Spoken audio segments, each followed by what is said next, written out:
足並みを揃えてゆこうお互いを信じ合う5人の仲間ボルテス5に預けた命飛ぶぜ宇宙の果てまでもみんなの笑顔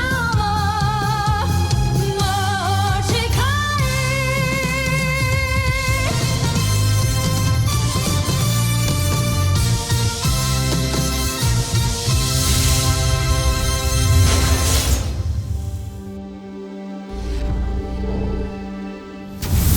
Ang nakaraan sa Voltes 5 Legacy.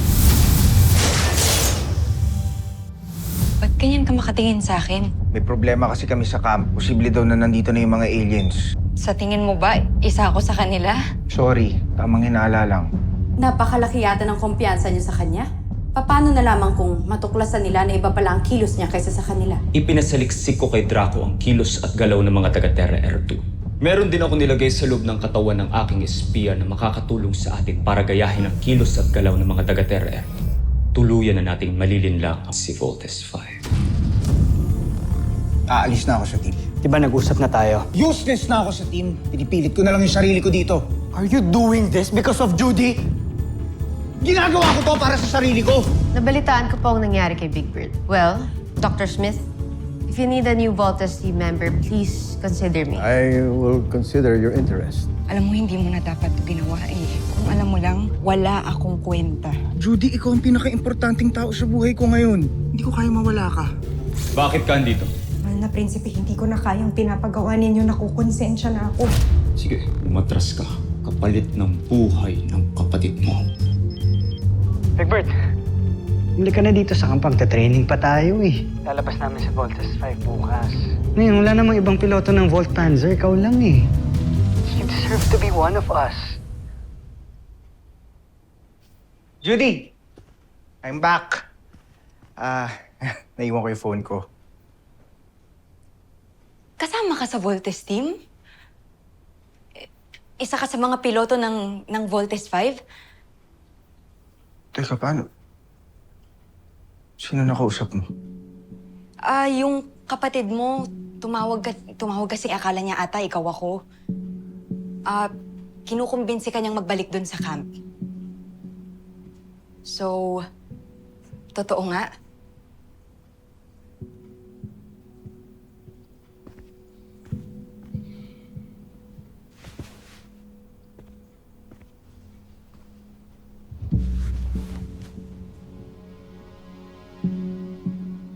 Judy, pinagkakatiwalaan kita. Yes. I'm part of the Voltes team. At yung kapatid mo, isa rin siya, right? Judy, huwag ka na magtanong kasi sobrang confidential yun eh. Tsaka, nakapag-isip na rin ako. Nagbago na yung isip ko. Namimiss ko sila kuya, pati yung mga ibang kasama namin. Tsaka parang napakatanga ko naman kung tatalikuran ko lang ng ganun-ganun lang yung mission ko. Isunumpaan ko yun. Sumama lang yung loob ko. Kasi gaya mo, hindi ko rin sila matiis.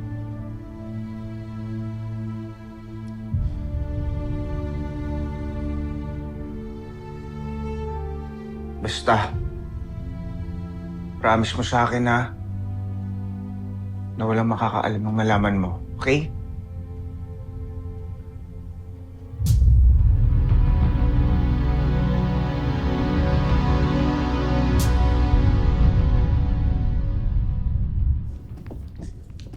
Konting panahon na lang at malalaman na ni Judala kung sino-sino ang mga piloto ng Voltes 5. Magawa naman kayo ng espiya ninyo ang misyon na yun. Naniniwala ako na hindi ako bibiguin ni Judala. Dahil nakasalalay dito ang buhay ng kanyang kapatid. At kapag malaman natin ang mga impormasyon tungkol kay Voltes 5, madali na nating mapaplano kung paano sila tatalunin.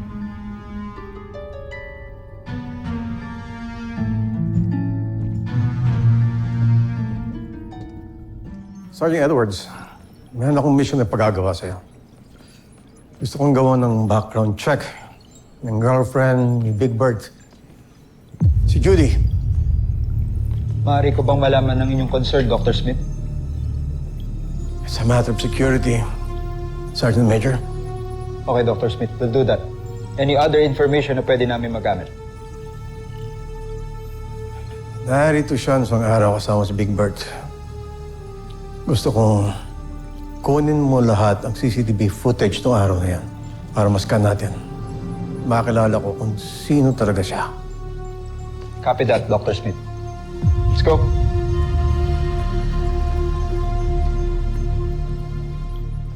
Bakit mo ako dinala sa Portales, Jomfre?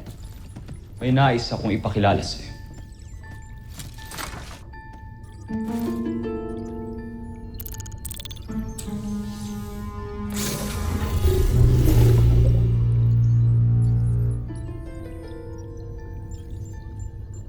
Siya ang aking espiya, Sandra. Si Judala. Ikinagagalak ko kayong makilala, General Sandra. Ganon rin kayo, mahal na prinsipe. Kinagagalak kong makaharap kayong muli.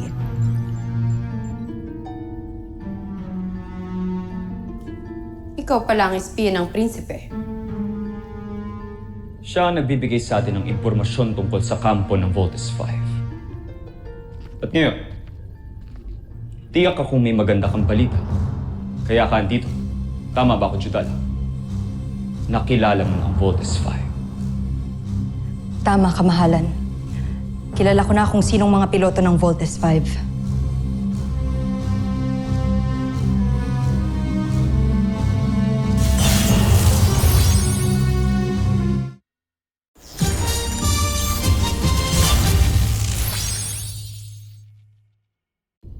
Bakit ka nakatingin lang sa akin?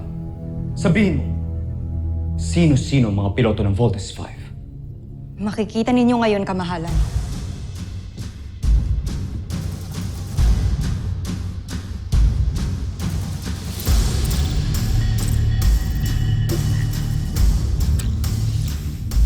Sina Jordan Hughes galing Europe, Andrew Chambers mula sa Amerika, Hiro Nagasaki mula sa Japan, at mula sa Pilipinas, sina Ezekiel Somera at Cassidy Lapay.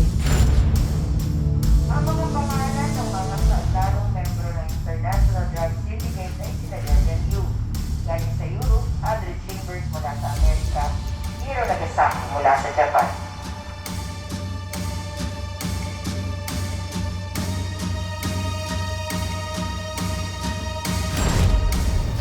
Sila ang mga piloto ng Voltes 5. Ano ito? Mga pangalan? Ano magagawa natin sa pangalan?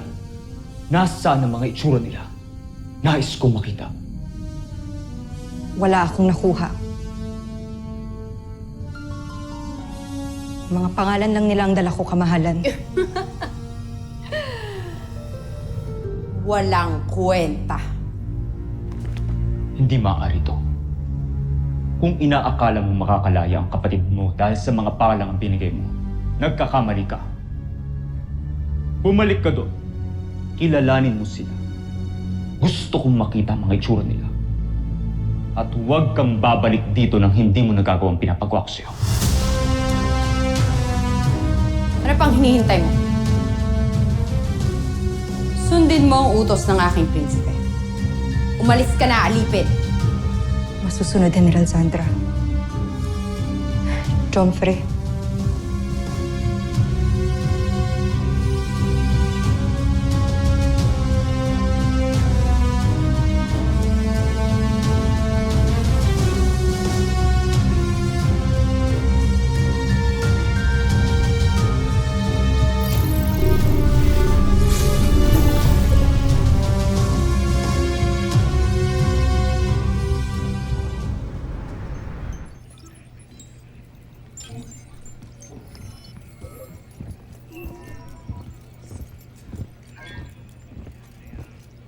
Dr. Smith? Alice, please join me. Dr. Smith, mission accomplished. Ano ang nalaman niyo tungkol kay Judy? Walang nakitang record kay Judy, Dr. Smith. Sinubukan niyo bang tignan ang data ng ibang ahensya? Lahat ng pwedeng kunang info, binalik-balikan na namin, Dr. Smith. Pero wala talaga. Hindi siya nag-exist. Pero hindi enough evidence yan. Dahil siguro bata siya, kaya wala kayong makitang data kung sa kanya. Pero Dr. Smith, hindi niyo pa nakikita ang kabuuan ng report ko. Look, Doc.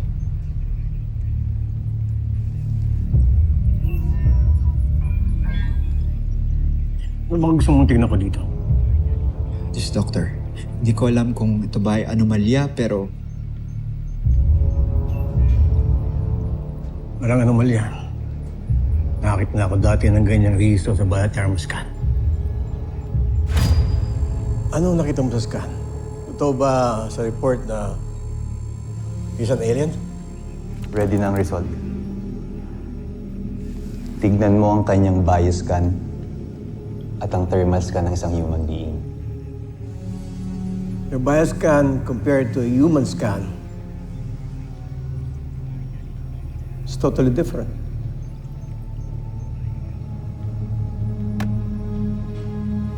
You're not human. You're an alien. Affirmative, Doc. Hindi nga siya tao.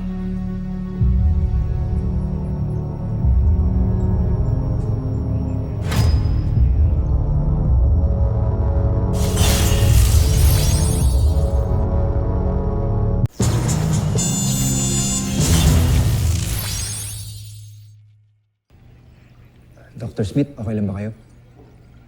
Doc, Ah, yes. so, going back, Doc, saan niyo nakita yung biothermal scan na nabanggit niyo kanina? Thank you very much, Sergeant Major. Napakalaking tulong yan. Pero, Doc, may napansin pa po ako. Yung biothermal scan ni Steve and Bert Armstrong. Parang iba din po. Yan ang anomalya. Doon kayo nagkamali. Pero, Doc,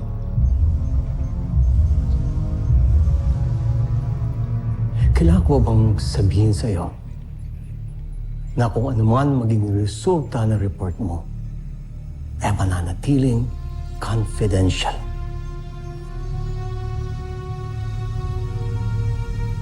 Sergeant Major? yes, Doc, confidential po lahat. Good.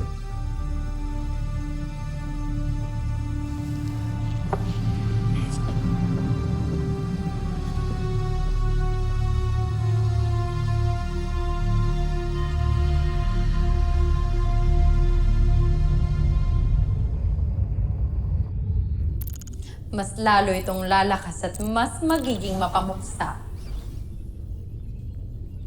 Higit pa doon, General Zandra. Magugulat ang mga taga-Terra Air Force sa gagawin nating pagsalakay. Sigurado ako, matataranta silang lahat. Mukhang masaya kayong dalawa. Ano ba ang bago sa ating beast fighter? Walang bago, Zul. At kung meron man, hindi mo na ito kailangan malaman. Maaari bang iwan mo na kami? Nahahalata ko na pinagtataguan niyo ako. Magkakasama tayo sa misyon na to. Kung gayon, magpaalam ka muna sa ating prinsipe. Kapag pumayag ang mahal na prinsipe, sasabihin namin sa'yo ang lahat ng bagay na gusto mong malaman. Yan ay kung pahihintulutan ka niya.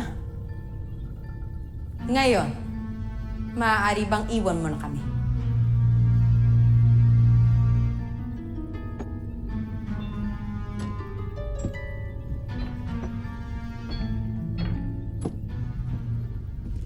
Teka lang.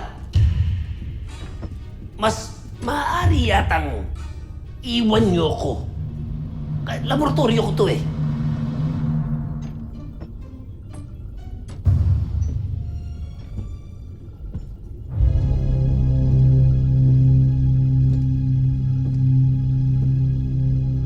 Nakasisiguro ka ba? Espiya siya. Oo. Kaya hindi tayo dapat magtiwala sa kanya. Pakilakas. Hindi ko marinig. Halika na, General Draco. Iwan na natin mag-isa si Zu. Balitaan mo na lang kami kapag pumayag na ang prinsipe. Apat kami dito!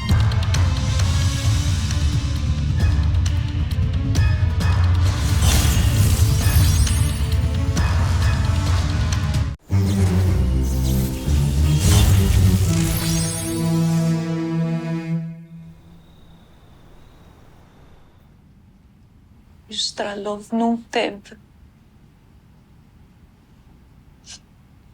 Sana naririnig mo ko ngayon, Amira.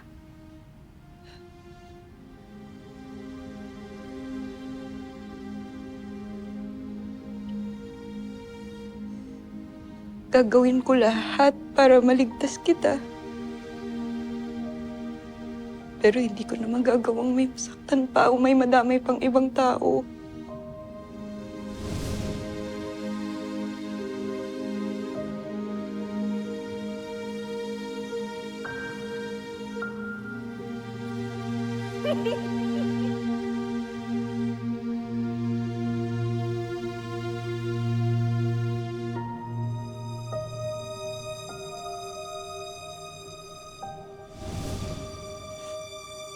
Lalo na si Bert. Hindi ko na kayang masaktan si Bert. Napakabuti niyang tao. Tsaka mahal ko na rin siya.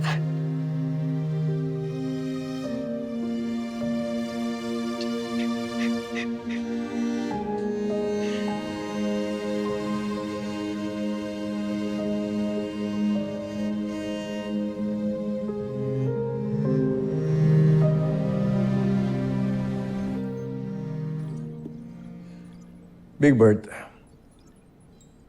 I'm sorry pero hindi na kita pwedeng payagan makipagkita pa kay Judy. Sinasabi ko na nga, be. Dr. Smith, dahil sa kanya kaya ako bumalik sa Voltes team. Tapos ngayon po sasabihin niyo na umiwas ako sa kanya? Wala po akong nakikitang rason para umiwas sa kanya. Mabait ho siyang tao. Mahal niya ako. Tsaka nagkamali, Big Bird. Anong mali doon? Maling mahalin ako ng tao? Mali maging mabuting tao? Big Bird, listen to me. Hindi tao si Judy. She is an alien. And maybe siya yung spy na pinaghihinalaan natin. What?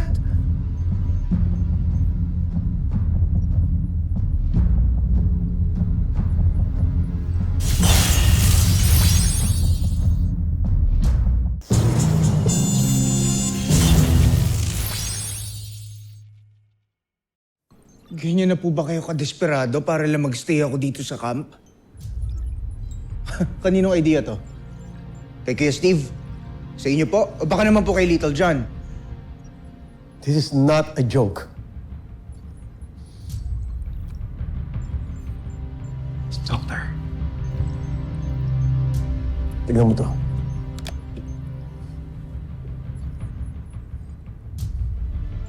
Ano po ito? Biothermal scan ng grupo nyo. I-check mo yung kay Judy. Siya lang ang naiiba.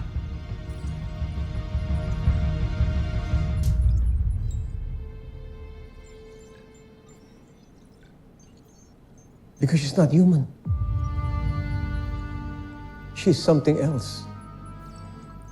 She is an alien. Sigurado ko dyan.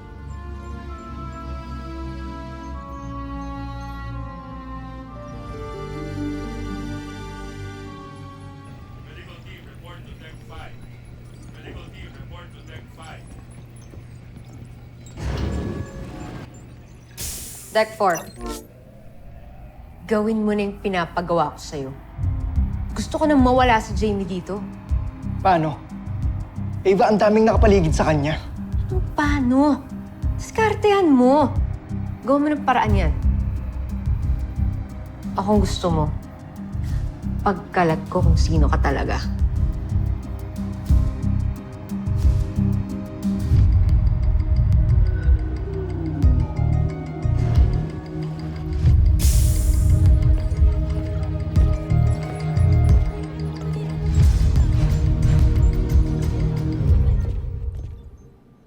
No. Hindi. Hindi po totoo yan. May glitch lang po yung scanners. Tignan niyo po. Iba rin yung scan naming dalawa ni Steve compared kay Mark and Jamie. So ano po ibig sabihin nun? Normal kayo sa akin. Pero hindi kayong issue. Si Judy. She is an alien. Believe me. Yung damit ho, baka po sa damit, kaya po iba yung scan sa kanya. And besides, hindi po tayo sigurado kung alien ho talaga siya agad. She is an alien. Ano po akong maniniwala? May reference ba tayo na ganito talaga yung itsura ng mga alien sa thermoscan?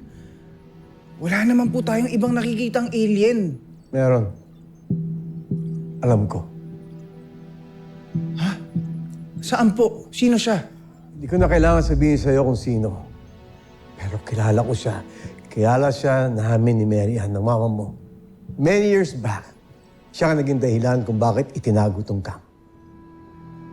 Dahil darating ang mga kauli niya to invade planet Earth. Kaya alam ko kung itsura ng biothermoscan ng isang alien, isang Buzinian. And Judy is a Buzinian.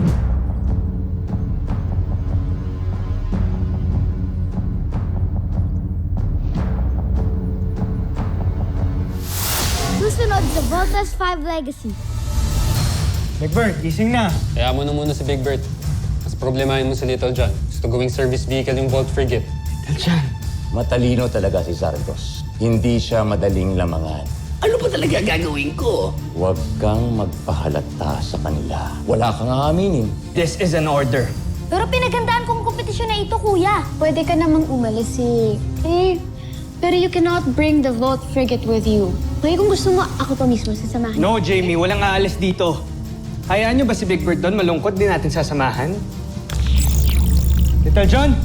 Hindi kumpleto ang Voltes 5, kaya hindi sila mabubuo. Sabihin mo kay General Draco, masugurin ang ating beast fighter.